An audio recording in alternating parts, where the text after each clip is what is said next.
I didn't even see him going up that heavy, and he did that. So, but as of right now, I have to put Terence Crawford.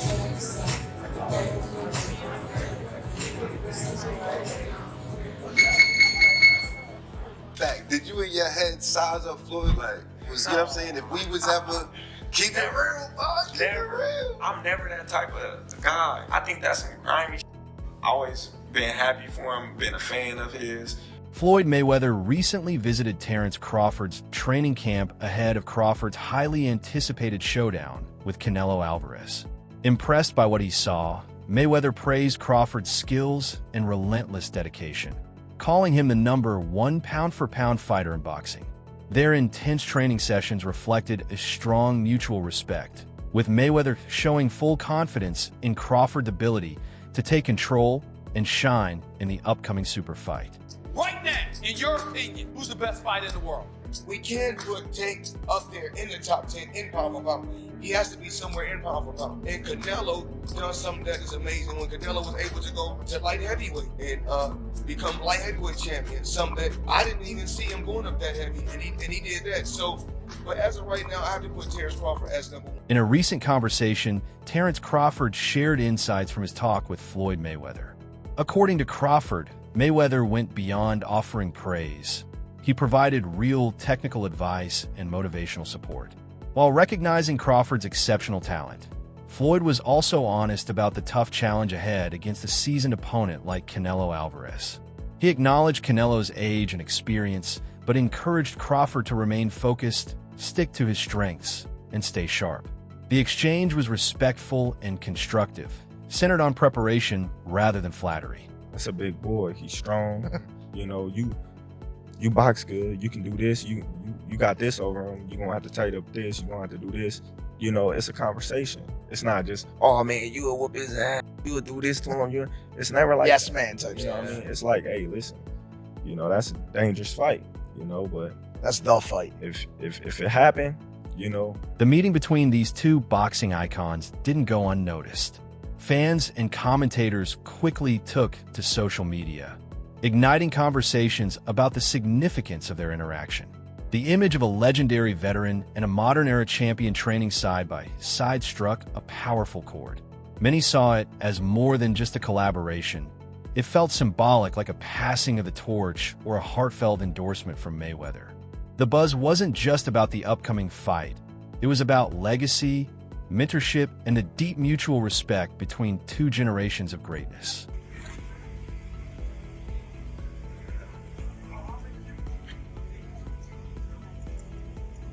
Floyd. Congratulations, man.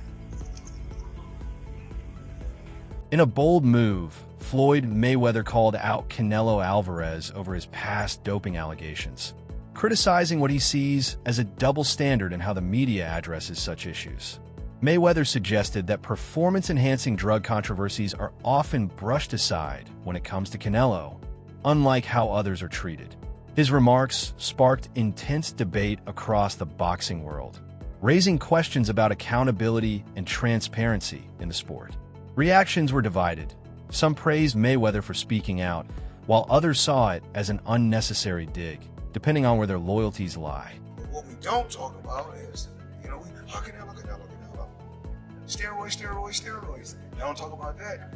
So we don't know. We really don't know all the fighters he beat. He could have been not clean in a lot of fights. Reflecting on his fight with Canelo Alvarez, Floyd Mayweather recalled stepping into the ring at a much lighter weight, around 151 or 152 pounds.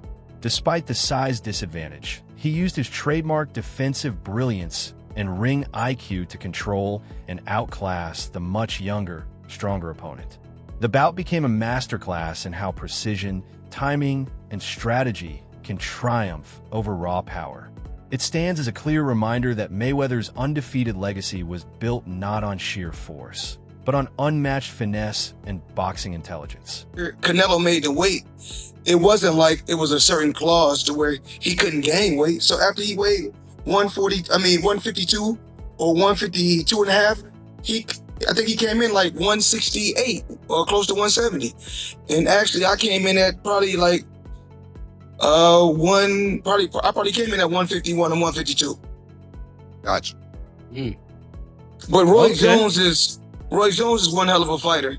You know, I can't get on here and hate on his skills and knock his skills. He's been through a lot in the sport of boxing, and he's done a lot for the sport of boxing. From early in his career, Terence Crawford has admired Floyd Mayweather, not just for his success in the ring, but for the way he built a legacy through discipline, strategy, and smart decision-making. That admiration has grown into a meaningful connection, with Mayweather occasionally offering tips and insights drawn from his own experience. Crawford values these exchanges deeply, using them as motivation to sharpen his craft and incorporate elements of Floyd's strategic brilliance. Their relationship reflects a bond forged through shared ambition, mutual respect, and a deep understanding of what it takes to achieve greatness. But I know how you is. You be sizing niggas up, bro. Keep it a stack. Did you in your head size up Floyd? Like, you know what I'm saying? If we was ever keep it real, boss, keep it real. I'm never that type of guy. I think that's some grimy shit. Always been happy for him, been a fan of his, and I never imagined us fighting. Yeah. I never looked at him like, man, I know I'll be this. Well, you capping, bro. I never thought like fantasy fight me versus Floyd, nah. Never. I never just was with a person and looked at him like, I'll be this. Never. That's some hating type shit to me. Like plotting. I ain't never been that type of person ever. Terence Crawford's training intensity is at an all-time high as he prepares for the biggest test of his career. Every session, from precise footwork drills to punishing bag work, reveals a fighter fully locked in. Training footage shows not just hard work, but smart, calculated preparation. Crawford's commitment is evident in how he tailors every detail of his routine to address the unique challenge posed by a powerful and experienced opponent like Canelo Alvarez. It's clear he's not just training to compete, he's training to conquer.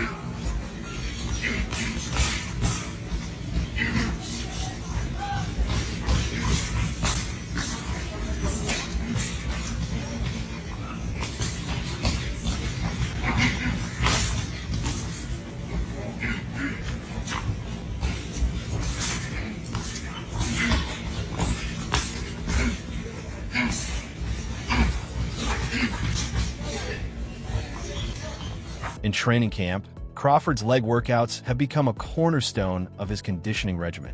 Foundational exercises like weighted squats, lunges, and resistance drills fuel his explosive movement and ring mobility. These sessions aren't just about power. They build the stamina and agility that allow him to glide across the canvas, pivot sharply, and maintain perfect balance under pressure.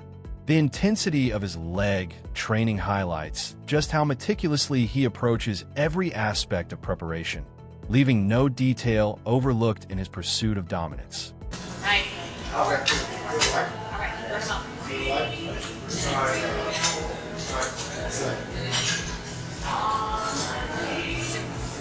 tension build. 5, 6, 7, 8, 9, 10. Crawford's sparring sessions reveal the depth of his boxing IQ in full effect. Facing partners who mimic Canelo's style, he uses his jab not just to create space, but to control tempo, disrupt rhythm, and set up sharp counterattacks. Every jab has intent, whether it's to score, bait, or break an opponent's guard. Combined with his seamless ability to switch stances mid-fight, Crawford showcases a multi-dimensional strategy that keeps opponents guessing. It's clear he's not just preparing to fight, he's preparing to outthink and outmaneuver a world-class adversary. Watch the right hand for the decoy.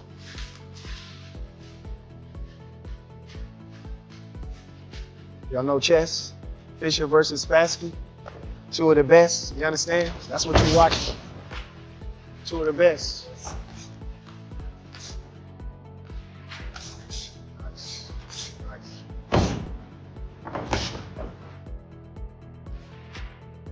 That's how Star work. You know how to work.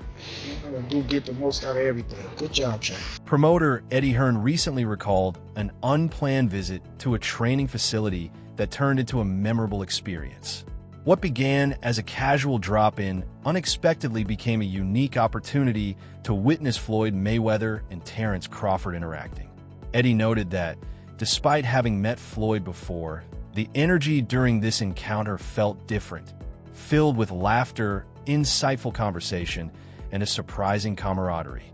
The moment also offered fans a rare glimpse of Crawford's lighter, more relaxed side, adding a new dimension to his usually intense persona. How is Crawford going to be able to bridge this weight gap? Yeah, I don't think he can, in all honesty. I mean, he might not be able to bridge it on Saturday. Yeah. So, one weight class. 68, yeah, but you're coming up from 35. 35, 40, 47, 54. Sooner or later, it's one too many. And 68 is definitely too many.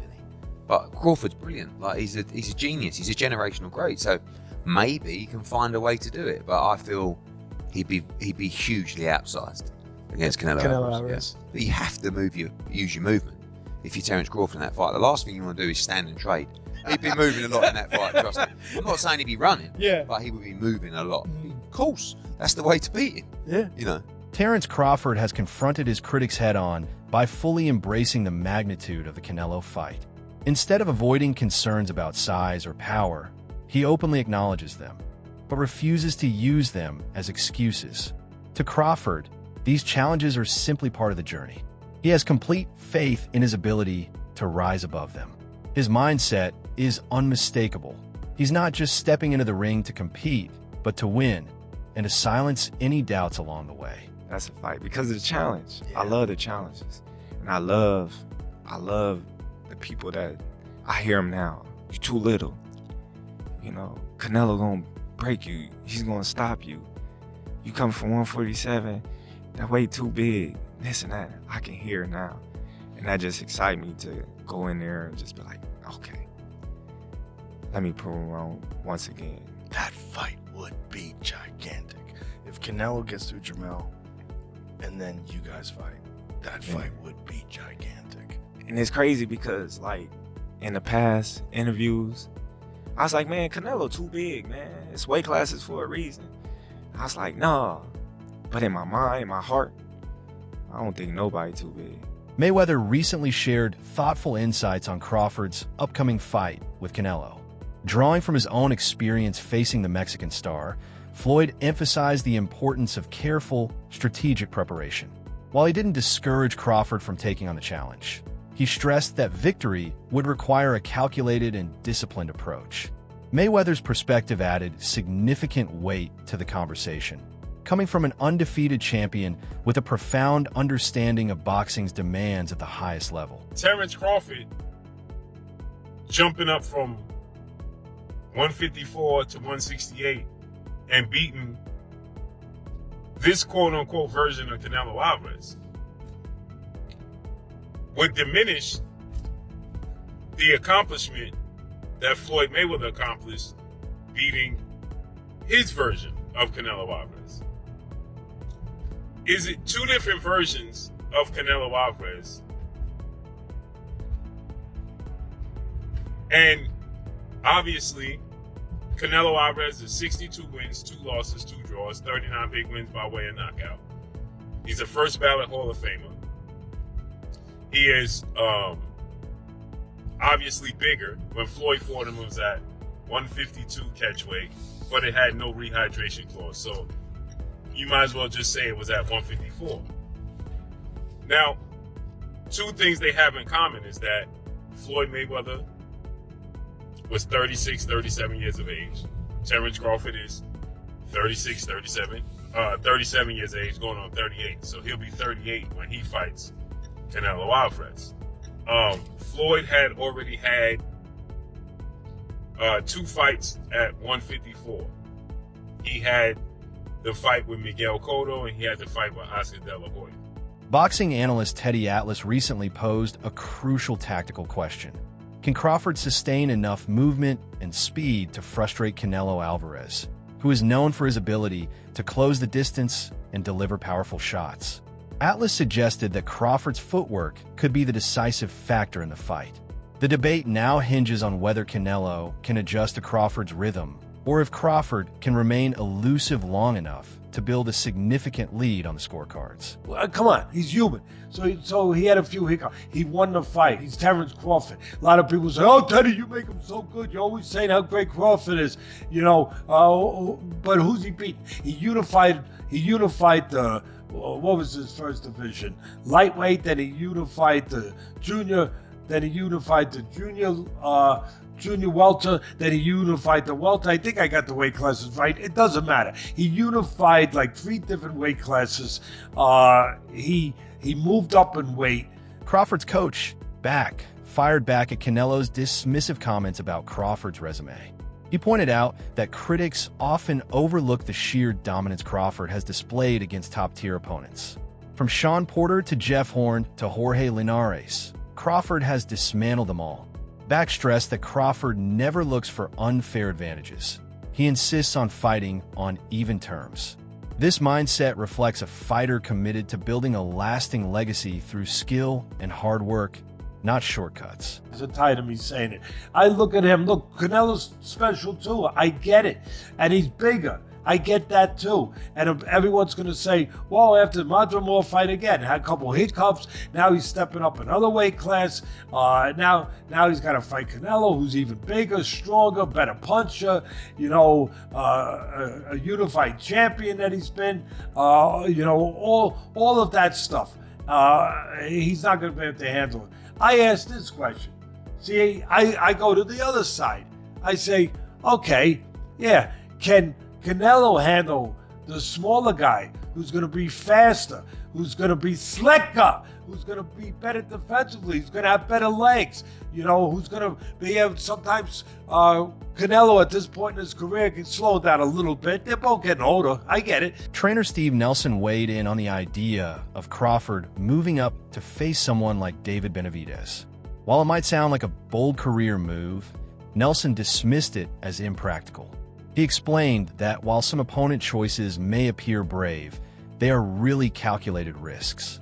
Crawford's team is focused on selecting fights that balance legacy building with smart strategic planning, not just going after daring spectacles for the sake of hype. Unpack what just went on. Steve Nelson just said, and I'm paraphrasing because you guys heard it, link will be in the description. He just told you out of his own mouth, he's like, fans are saying that Crawford should fight David Benavidez or a true 168-pounder. Doesn't make sense. Bud is after legacy, and then he said, and money. So this proves why I don't want to see this particular fight like some of y'all. He just told you. So this is what I call an advanced cherry pick. Now, I know some people, you're going to start crying. The reason I say advanced, now, it's not an advanced, it's not a cherry pick in the normal sense of like, because this would be an accomplishment if Bud can defeat somebody at a higher weight class without acclimating, right? So it's not the traditional cherry pick, but it is still an advanced, or this is what I'm calling it, an advanced cherry pick, because his own teammate and friend, Steve Nelson, is telling you there's no reason for Bud to fight a true 168-pounder. He started off by saying Canelo Alvarez started off smaller, like a welterweight earlier in his career at 54, and then made his way up to 68. So that lets me know the mentality from Team Crawford is Canelo, we know he has shown signs of slippage and being a little bit older in his recent fights. Can't put away Munguia, and some other guy did, Surase. Boxing personality Showbiz the Adult challenged the idea that Crawford's only significant win was against Errol Spence Jr. He highlighted other important victories, including notable wins over Sean Porter. Showbiz argued that it's Crawford's consistent excellence over time, not just one standout performance, that truly defines his greatness. This perspective pushed back against critics who try to reduce Crawford's resume to a single night, emphasizing the broader scope of his achievements. Spaceman Films. What up, Biz? Who you got? Canelo Crawford. Yeah, Canelo. I heard the punches that he hit Charlo with. I don't know if Crawford can absorb those punches. I know he's a great champion, a great warrior. When you come from 147 to put on a better fight than I mean, I don't even know what that means. I don't know if that means that Crawford is so great and he can do that, or that means that Charlo set the bar so damn low that anybody can do better than Charlo did last night. Do skill really pay the bill? Is that what you said? That's why Canelo feels the lead. Veteran boxer Nonito Donaire highlighted Crawford's exceptional footwork as a key weapon in his arsenal. He noted that this movement could prove decisive against a pressure fighter like Canelo. With his quick feet and fluid positioning, Crawford has the ability to avoid heavy exchanges and frustrate his opponents. Donaire's analysis carries weight, coming from someone who intimately understands what it takes to succeed at the sport's highest level. You know, Canelo's a stronger guy, the bigger guy, but in a fight with a guy that moves around, and if Crawford uses his skills and his legs and his technique and just his ability, I think he can win. He can win the fight in decision, as long as he doesn't get hit with those big shots from Canelo. Canelo Alvarez's recent fight against William Skell raised eyebrows, but for all the wrong reasons. The bout was surprisingly lackluster, with both fighters combining for a low punch output that left fans disappointed. Canelo's unusually passive performance sparked doubts about his current sharpness and competitiveness. It was a far cry from the dominant force he once was. With age, and we're starting to show, many are now questioning whether he can still keep up with a younger, hungrier opponent like Terence Crawford. After really the Triple G fight is when we've seen the slippage on Canelo. And over the last 2 years, it's been immediately apparent. It's been apparent straight away over the last 2 years. Canelo's feet have always been slow. He's always been very slow-footed. So when people are saying, oh, it looks like his legs are slowing down, yeah, they are. They've never been quick, but now they're even slower, which is a problem. And Jim Lampley on commentary on Friday Night Show was saying that one of Canelo's biggest strengths is his legs. It generates power and it helps with his punch resistance. Well, those legs are sliding and that power is diminishing. Canelo hasn't had a stoppage win now since he knocked out Caleb Plant in 2021. And yeah, he's dropped some of these guys, but he's not been able to step on the gas and finish them. He's not been able to go through the gears. His gas tank, you can put that into question as well. And Canelo Alvarez, come July, will be 35 years old. So he is, look, Canelo's been around so long, and his real prime was in his mid-20s. So we associate Canelo mid-20s to early 30s. So we kind of associate Canelo with that. I don't want to say ever young, but you know, he is still young, just not in boxing senses. But he's been around so long, 20 years a pro, and he's been at world levels for probably 15 of those. You're going to expect some slippage. And I think in this fight, an opponent, it was very negative, yes. That's it for today's video. Thanks for watching, and stay tuned for more. Until next time.